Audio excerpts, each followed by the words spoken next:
বন্ধুরা আপনাদের সাপোর্টে আমরা ভিডিও বানাই, একটা লাইক দিন আর সাবস্ক্রাইব করতে ভুলবেন না। আপনারা প্রিয় সিরিয়াল কোনটা নিচে কমেন্টে লিখে জানান, দেখি তো কার সিরিয়াল ফ্যান বেশি।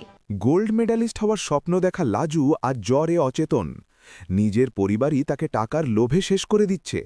ঠিক সময় কি অনুভব তাকে উদ্ধার করে পরীক্ষার হলে পৌঁছে দিতে পারবে? যে মেয়েটা গোল্ড মেডালিস্ট হতে পারত তাকে টাকার লোভে তিলে তিলে শেষ করে দিচ্ছে তার নিজের পরিবার। একদিকে জ্বরে অচৈতন্য লাজু, অন্যদিকে বনলতার নোংরা চাল। অনুভব কি পারবে ঠিক সময় লাজুকে উদ্ধার করে পরীক্ষার হলে নিয়ে যেতে? আজকের পর্বে থাকছে এক রোমহর্ষক মোড়। গল্পের শুরুতেই দেখা যায় অনুভব বাড়িতে ফিরেছে। এর আগেই বনলতা ফোন করে তাকে বলেছিল তার শরীর ভালো নেই, কিন্তু পরে বোঝা যায় সেটা ছিল নিছক একটা অজুহাত। কিছুক্ষণ পর বনলতা প্রশ্ন করে, লাজুর সাথে দেখা হয়েছে? অনুভব বিরক্ত হয়ে বলে, তোমার জানার এত দরকার কি? আমার ব্যক্তিগত ব্যাপারে এত নাক গলাও কেন? বনলতা একটু কষ্ট পেয়ে বলে, তুমি আমার স্বামী, তোমার খোঁজ না নিলে কার নেব? কিন্তু অনুভবের গলায় তখন কঠোরতা, আমার জীবনে বেশি হস্তক্ষেপ করো না। এদিকে লাজু পড়তে পড়তেই ক্লান্ত হয়ে ঘুমিয়ে পড়ে। তার শরীরে তীব্র জ্বর। মাঝরাতে সুদে বেশে যখন তার কপালে হাত দেয় তখন বুঝতে পারে জ্বর কতটা ভয়ানক। সকালে দীপা আর লাজুর বড় মিলে জলপট্টি দিতে থাকে, কিন্তু জ্বর কমার কোনো লক্ষণ নেই। সুদেব সিদ্ধান্ত নেই ডাক্তার ডাকার, কিন্তু কমলা সোজাসুজি জানিয়ে দেয় এই বাড়িতে কোনো ডাক্তার আসবে না, যার যা হওয়ার হোক। এই কথা শুনে সুদেব প্রতিবাদ করে, ও আমার বউ, আমি ওকে এভাবে ছেড়ে যেতে পারি না। কিন্তু মায়ের মন গলে না। ঠিক তখনই বনলতার ফোন। সে জানতে চায় ঘর ভাড়া জোগাড় হয়েছে কিনা। সুদেব জানায় এখনও কিছু হয়নি, তার ওপর লাজুর শরীর খুব খারাপ। বনলতা ঠান্ডা গলায় বলে, ডাক্তার দেখাও, আর একটা কথা, ওকে আর আমাদের বাড়িতে পাঠাবে না। তার কথায় স্পষ্ট বিরক্তি, আর কোথাও যেন লুকিয়ে আছে সন্দেহ। এই অবস্থায় সুদেব ভীষণ দুশ্চিন্তায় পড়ে যায়। কিভাবে লাজুকে বাঁচাবে, কিভাবে সব সামলাবে? খেতে বসে সে বাবাকে জানায়, আমি লাজুকে নিয়ে কলকাতায় আলাদা থাকব। এ কথা শুনে হারান রেগে আগুন, আমরা এখানে কষ্ট করব আর তোমরা আলাদা থাকবে? এটা হবে না। কিন্তু সুদেব নিজের জায়গায় অটল, আমি আমার বউকে আর পরের বাড়িতে রাখতে পারব না। এদিকে বাড়ির অন্যদের মাথায় অন্য হিসেব। সুদেবের দাদা বলে, লাজু যদি ডাক্তার হয় তখন কিন্তু সে অনেক টাকা রোজগার করবে, আমাদেরও উপকার হবে। এই কথায় কমলার মন নরম হয়ে যায়। সে বুঝতে পারে লাজু তাদের জন্য লাভজনক হতে পারে। অবশেষে ডাক্তার ডাকা হয়। ডাক্তার এসে দেখে অবস্থা গুরুতর। লাজু কষ্ট করে বলে, আমাকে সুস্থ করে দিন, আমার পরীক্ষা আছে। ডাক্তার অবাক হয়ে জানতে চায়, কোথায় পড়ো? জানা যায় সে কলকাতা মেডিকেল কলেজের ছাত্রী। ডাক্তার মুগ্ধা হয়ে বলে, এত ভালো ছাত্রী তুমি, তোমাকে সুস্থ হতেই হবে। অন্যদিকে অনুভব লাজুর কোনো খবর না পেয়ে উদ্বিগ্ন হয়ে পড়ে। সে সরাসরি কলেজে গিয়ে অপেক্ষা করে, কিন্তু লাজু আসে না। প্রিন্সিপালের কাছে গিয়ে জানতে পারে লাজু স্পেশাল ক্লাসেও আসেনি, পরীক্ষাতেও অনুপস্থিত। অনুভবের মনে সন্দেহ জাগে, কিছু একটা হয়েছে। তার মাথায় রাগ চেপে বসে, যেই এর জন্য দায়ী হোক তাকে আমি ছাড়ব না। এদিকে লাজু বিছানায় পড়ে আছে, শরীর এতটাই দুর্বল যে উঠে দাঁড়াতেও পারছে না। তবুও তার মাথায় একটাই চিন্তা, পরীক্ষা। অনুভব ঠিক করে যেভাবেই হোক সে লাজুকে নিয়ে আসবে এবং পরীক্ষায় বসাবে। অন্যদিকে বনলতা নিজের মনে ভাবে, অনুভব শুধু আমার, লাজুকে আমি কোনোভাবেই ওর জীবনে থাকতে দেব না। গল্প এগোতে থাকে টান টান উত্তেজনায়। একদিকে অসুস্থ লাজুর লড়াই, অন্যদিকে অনুভবের জেদ, আর বনলতার ঈর্ষা। শেষ পর্যন্ত কি লাজু পরীক্ষা দিতে পারবে, নাকি সবকিছু ভেস্ত যাবে? জানতে হলে অপেক্ষা করতেই হবে পরবর্তী অধ্যায়ের জন্য। অনুভব এক মুহূর্ত দেরি না করে নিজের গাড়ি ছুটিয়ে গ্রামের দিকে রওনা দেয়, কারণ ওর মনের ভেতর এক অদ্ভুত কু ডাকছে। ওর মনে হচ্ছে লাজু কোনো বড় বিপদে পড়েছে, না হলে অন্তত পরীক্ষার দিনেও উপস্থিত হবে না, এটা ভাবাই যায় না।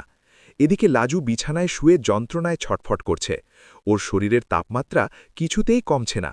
ডাক্তার ওষুধ দিয়ে গেছে, কিন্তু মানসিক উদ্বেগ আর শারীরিক দুর্বলতায় ও বারবার জ্ঞান হারিয়ে ফেলছে। কমলা আর হারান ঘরের বাইরে বসে নিজেদের মধ্যে ফিসফাস করছে। কমলা বলছে, দেখলে তো, মা লক্ষ্মী এখন আমাদের ঘরে বাধা পড়তে চলেছে। ওই বাড়ির মেজ বৌমা ঠিকই বলেছে, লাখ টাকা ইনকাম করলে আমাদের আর কোনো অভাব থাকবে না। কিন্তু হারান একটু চিন্তিত হয়ে বলে, কিন্তু ও যদি অসুস্থ হয়ে পড়ে থাকে তবে পরীক্ষা দেবে কি করে? আর পরীক্ষা না দিলে তো ডাক্তার হতে পারবে না। সুদেব ঘরের কোণে বসে লাজুর মাথায় জলপট্টি দিচ্ছে আর কাঁদছে। ও নিজেকে খুব অপরাধী মনে করছে, কারণ ও জানে ওর মা আর বাবা এই মেয়েটার ওপর কতটা মানসিক চাপ তৈরি করেছে। ঠিক সেই সময় বাড়ির সামনে একটা চড়া ব্রেক কষার শব্দ পাওয়া যায়। অনুভবের গাড়ি এসে থামে। হারান আর কমলা অবাক হয়ে বাইরে বেরিয়ে আসে। দেখে অনুভব অগ্নি শর্মা হয়ে গাড়ি থেকে নামছে। অনুভব এসেই চিৎকার করে বলে, লাজু কোথায়? আপনারা ওর সাথে কি করেছেন? আমি জানি আপনারা ওকে আটকে রেখেছেন। বনলতা আমায় সব বলেছে। ওর পরীক্ষা আজ, আর আপনারা ওকে অসুস্থ অবস্থায় এখানে ফেলে রেখেছেন। কমলা একটু থতমত খেয়ে বলে, আরে না না বাবা, আমরা কেন আটকাতে যাব? ওর তো ভীষণ জ্বর, ডাক্তারবাবু দেখে গেছেন। অনুভব কোনো কথা না শুনে সোজা লাজুর ঘরের দিকে ছুটে যায়। গিয়ে দেখে লাজু আধো ঘুমে বিড়বিড় করছে, আমাকে পরীক্ষা দিতে হবে স্যার, আমায় বকা দেবেন। অনুভব লাজুর পাশে বসে ওর কপালে হাত দেয়। দেখে গা এখনও আগুনের মতো পুড়ছে। অনুভব সুদেবকে বলে, আপনি এখনও এখানে বসে আছেন? ওর আজ কেরিয়ারের সবথেকে বড় দিন, আর আপনি ওকে এই অবস্থায় ফেলে রেখেছেন। সুদেব কাঁদো কাঁদো গলায় বলে, আমি কি করব অনুভব বাবু, মা তো বেরোতেই দিচ্ছে না। অনুভব চিৎকার করে বলে, কারুর অনুমতি লাগবে না, আমি ওকে নিয়ে যাচ্ছি। এক্ষুনি মেডিকেল কলেজে নিয়ে যাব, সেখানে আমাদের চেনা ডাক্তাররা আছে, আর ওর পরীক্ষার ব্যবস্থাও আমি করব। হারান বাধা দিতে এলে অনুভব আঙুল উঁচিয়ে সাবধান করে দেয়, বলে মাঝ পথে কেউ আসবেন না। মনে রাখবেন, লাজু যদি আজ পরীক্ষা দিতে না পারে, তবে আপনাদের নামে আমি পুলিশের কাছে কমপ্লেন করব যে আপনারা ওকে মানসিক এবং শারীরিকভাবে টর্চার করছেন। এই ভয়ে হারান আর কমলা পিছিয়ে যায়। অনুভব লাজুকে পাঁজাকোলা করে তুলে নিয়ে নিজের গাড়িতে বসায়। সুদেবও ওর সাথে যেতে চায়, কিন্তু অনুভব ওকে কড়া গলায় বলে, আপনার আসার দরকার নেই, আপনি বরং বাড়িতে বসে বনলতার সাথে ঘর ভাড়ার গল্প করুন। অনুভব গাড়ি স্টার্ট দেয়, আর লাজুকে পেছনের সিটে শুইয়ে দিয়ে দ্রুত গতিতে কলকাতার দিকে রওনা হয়। লাজু মাঝে মধ্যে চোখ মেলছে আর অস্পষ্ট স্বরে বলছে, অনুভব দা, আমি কি পরীক্ষা দিতে পারব? অনুভব ওর হাত শক্ত করে ধরে বলে, তুমি নিশ্চয়ই পারবে, আমি আছি তো, আমি তোমাকে সেন্টারে পৌঁছে দেবই। রাস্তায় যেতে যেতে অনুভব প্রিন্সিপাল ম্যামকে ফোন করে সবটা জানায়, আর বলে, ম্যাম, লাজুবন্তী খুব অসুস্থ, আমি ওকে নিয়ে আসছি, ওর জন্য কি একটু স্পেশাল অ্যারেঞ্জমেন্ট করা যায়? ম্যাম অনুভবের জেদ আর লাজুর প্রতি ওর দায়িত্ব দেখে রাজি হয়ে যান। এদিকে বনলতা বাড়িতে বসে ছটফট করছে। ও বুঝতে পেরেছে অনুভব নিশ্চয়ই লাজুর কাছে গেছে। ও বারবার অনুভবকে ফোন করছে, কিন্তু অনুভব ফোন ধরছে না। বনলতা রাগে ঘর ভাঙচুর করতে থাকে, আর ভাবে, লাজু যদি আজ পরীক্ষায় পাশ করে যাস, তবে অনুভবের চোখে তুই আরও বড় হয়ে যাবি, সেটা আমি হতে দেব না। ও গুন্ডা ভাড়া করার কথা ভাবে, যাতে মাঝপথে গাড়ি আটকে রাজুকে দেরি করিয়ে দেওয়া যায়। কিন্তু অনুভব ততক্ষণে শহরের কাছাকাছি পৌঁছে গেছে। গাড়ির এসির হাওয়ায় লাজুর জ্বর কিছুটা নিয়ন্ত্রণে আসে। ও উঠে বসে বলে, অনুভবদা, আপনি আমার জন্য এত করছেন কেন? অনুভব আয়নায় লাজুর দিকে তাকিয়ে একটু হেসে বলে, কারণ আমি জানি তোমার স্বপ্নটা কতটা দামি। লাজু, এই সমাজ আর তোমার শ্বশুরবাড়ির লোক তোমাকে শুধু টাকার মেশিন ভাবে, কিন্তু আমি তোমাকে একজন সফল মানুষ হিসেবে দেখতে চাই। অনুভব লাজুকে নিয়ে সোজা মেডিকেল কলেজের গেটে পৌঁছায়। সেখানে স্ট্রেচার নিয়ে কর্মীরা দাঁড়িয়েছিল, কারণ প্রিন্সিপাল ম্যাম আগেই নির্দেশ দিয়েছিলেন। লাজুকে সরাসরি সিক বেডে নিয়ে যাওয়া হয়, যেখানে ও শুয়ে পরীক্ষা দিতে পারবে। অনুভব বাইরে করিডোরে পায়চারা করছে, ওর বুক ঢিপঢিপ করছে।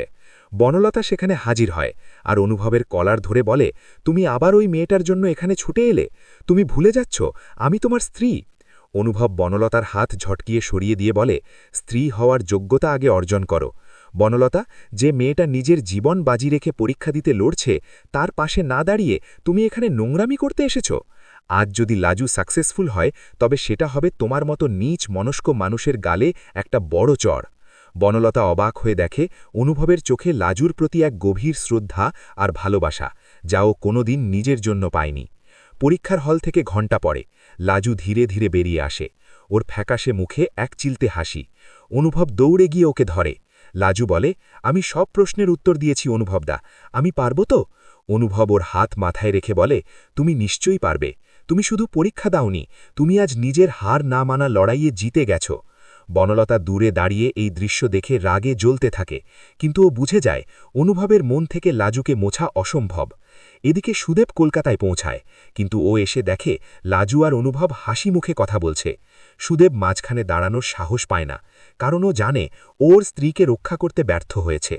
অনুভব লাজুকে বলে, চলো, আজ থেকে তুমি আর ওই নরকে ফিরবে না, আমি তোমার হোস্টেলের ব্যবস্থা করছি, আর তোমার পড়ার দায়িত্ব সম্পূর্ণ আমার। বনলতা চিৎকার করে ওঠে, কিন্তু অনুভব ওকে উপেক্ষা করে লাজুকে নিয়ে সামনের দিকে এগিয়ে যায়, এক নতুন ভোরের আশায়, যেখানে লাজু আর কারো দয়ার পাত্রী নয়, বরং নিজের পরিচয়ে পরিচিত হবে। আপনার কি মনে হয় সুদেব কি সত্যি লাজুকে ভালোবাসে নাকি সেও তার মায়ের মতো টাকার লোভী?